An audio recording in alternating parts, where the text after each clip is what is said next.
Hai, dalam video ini saya akan menerangkan bab kecerunan dan luas di bawah graf. Konsep seperti laju, jarak, masa dan pecutan sesuatu objek akan dikaitkan dengan graf melalui pendekatan kecerunan dan luas bentuk. Graf pertama ialah graf jarak masa. Paksi menegak mewakili jarak dalam kilometer atau meter, paksi melintang mewakili masa dalam jam, minit atau saat. Ini ialah contoh pergerakan suatu kereta ke suatu tempat, berhenti, meneruskan perjalanan dan berpatah balik. Ini ialah contoh situasi perjalanan John yang akan diwakili graf. Paksi melintang akan diwakili waktu perjalanan maksimum 4 jam. Paksi menegak akan mewakili jarak perjalanan sejauh 200 km. Digit kosong menunjukkan waktu mula perjalanan iaitu 9 pagi.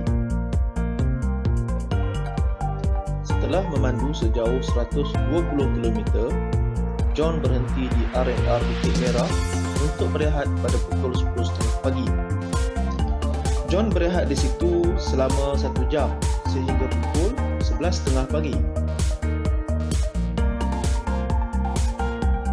Kemudian John meneruskan perjalanan ke Sungai Petani dan tiba pada pukul 1 tengah hari.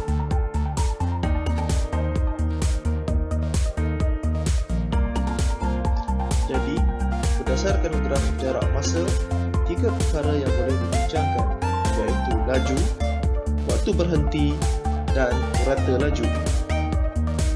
Saya akan menggunakan contoh perjalanan John untuk lebih jelas tentang laju, waktu berhenti dan purata laju. Saya akan melanjutkan contoh John untuk membincangkan dengan lebih terperinci tentang laju, berhenti dan purata laju.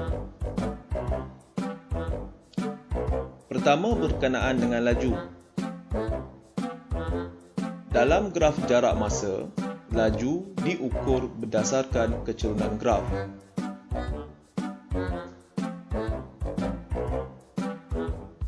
Pengiraan kecerunan graf sebagaimana yang dipelajari dalam topik garis lurus semasa tingkatan 4 ialah berdasarkan rumus perubahan pada Y bahagi perubahan pada X.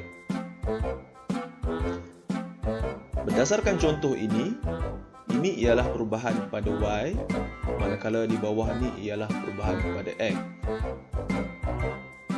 Contoh berkenaan dengan pengiraan kecerunan. Perubahan Y adalah tempat di mana garis lurus itu bermula sebagaimana ini, manakala perubahan Y sebagaimana di bawah yang ditunjukkan.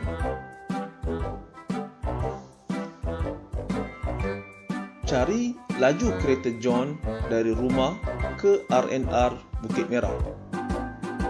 Laju yang berdasarkan kecerunan graf akan diukur pada garisan yang berwarna merah. Perubahan Y ialah 120/0, manakala perubahan X ialah 1.5/0. Maka laju ialah 120 bahagi 1.5, 80 dengan unit kilometer per jam. Contoh yang kedua. Cari laju kereta John dari R&R Bukit Merah ke Sungai Petani. Okey. Laju akan disukat berdasarkan kecerunan graf. Garisan merah ialah kecerunan yang mewakili perjalanan kereta John dari R&R Bukit Merah ke Sungai Petani. Perubahan Y ialah 200/120, manakala perubahan X ialah 4/2.5. Maka laju kereta John ialah 80 bahagi 1.5, 53.33 dengan unit kilometer per jam. Perkara kedua ialah waktu berhenti. Dalam graf jarak masa, waktu berhenti diukur pada waktu keadaan graf yang mendatar, sebagaimana warna merah AB ini. Antara soalan yang boleh diajukan ialah pada kilometer keberapa John berhenti, ataupun berapa lamakah John berhenti di situ. Manakala perkara ketiga yang akan diukur dalam graf jarak masa ialah purata laju. Purata laju diukur berdasarkan rumus jumlah jarak yang dilalui bahagi jumlah masa sepanjang perjalanan. Berdasarkan contoh John, jumlah jarak yang dilalui ialah 200 km, jumlah masa sepanjang perjalanan ialah 4 jam. Maka purata laju ialah 50 km per jam.